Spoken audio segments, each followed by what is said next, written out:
Estamos filmando aqui o novo vaporizador que veio lá da Itália, o salão que nós trabalhamos aqui na cabine. O barbeiro, o Aleph, está fazendo a barba do nosso companheiro aqui, Jean, fazendo esse teste de demonstração, pessoal. É de primeiro, olha só, para vocês verem, abre os poros, não irrita a pele, um serviço novo no mercado. Estamos divulgando esse vídeo aqui, ó. Olha que legal. Vale a pena você provar esse serviço que nós estamos prestando.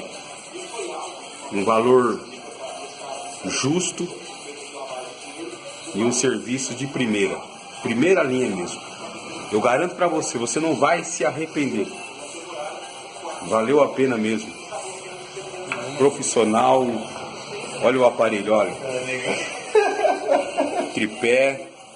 Isso é um sistema novo. Estamos apresentando aqui no salão, na cabine, em Vinhedo, na Avenida Benedito Storani, número 134, no centro de Vinhedo. Estamos aqui, ó, na barbearia, fazendo esse vídeo de demonstração. É o seguinte, na laterais, acho que você vai direcionando ele, tá? Pode crer. É melhor não? É, mano.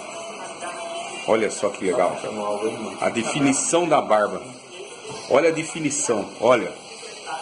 Olha a definição da barba, não irritou a pele. Macio, acho. Valeu a pena.